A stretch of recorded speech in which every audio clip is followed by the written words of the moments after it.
మీద కొండ మీద మంచిగా స్వామివారికి చక్రస్నానం చేపించే గుండం చూసినాం కదా. ఇది పబ్లిక్ అంతా యాదగిరిగుట్టకు వచ్చిన వాళ్ళు అందరు స్నానాలు చేయడానికి కాళ్ళు గిట్లా కడుక్కొని, స్నానాలు చేయమనుకున్న వాళ్ళు ఇంటికాడ స్నానం చేసి వచ్చిన వాళ్ళు ఇక్కడ కాళ్ళు కడుక్కొని నిమ్మలంగా పోయి స్వామి దర్శనం చేసుకుంటారు.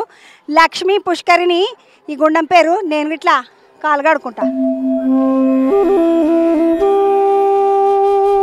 మంచిగా ఉన్నాయి, చల్లగా ఉన్నాయి నీళ్ళు, ముద్దుగా అనిపిస్తున్నది. బాగానే ఉన్నాయి నీళ్ళు బాగానే ఉన్నాయి. అంటే ఇక్కడ చూడండి తేటగా ఉన్నాయి మంచిగా. ఆడ పైసేసిండ్రు ఎవరో గుండంలా, రూపాయి సిక్క కూడా కనబడుతుంది. అవతల బందికి ఇంకొక రూపాయి సిక్క గిట్ల కనబడుతుంది. నీళ్ళు అయితే చాలా తేటగా ఉన్నాయి. పోరలు ముద్దుగా ఆడుకుంటున్నారు చూడండి. అమ్మ పోరలకు దొరికిందే ఇక నీళ్ళు దొరికిందే ముద్దుగా.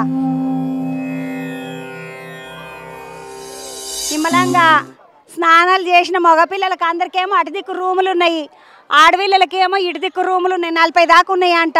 స్నానాలు చేసిన వాళ్ళు బట్టలు మార్చుకోనికి 40 రూములు ఉన్నాయి. అటువై బట్టలు మార్చుకోవచ్చు, ఇటువై మగవాళ్ళు మార్చుకోవచ్చు. మంచిగా ఉంది మొత్తానికి. అయితే లక్ష్మీ పుష్కరిణి చాలా బాగున్నది. వచ్చిన వాళ్ళు ఇక్కడ మంచిగా స్నానం చేసుకుంటున్నారు. అగో అటు దిక్కు బట్టలు గిట్లా ఎండేసుకున్నారు ముద్దుగా.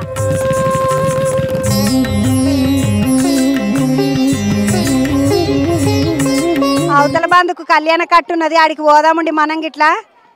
నెత్తి ఎంటకలు ఇస్తారు కదా, స్వామికి నీళ్ళాలు సమర్పించుకున్నాం అంటారు చూడండి. ఎంటకలు తీసుకున్న వాళ్ళు అందరు ఇట్లా ఇటు వచ్చి స్నానాలు చేసి స్వామి దర్శనానికి పోతాడు.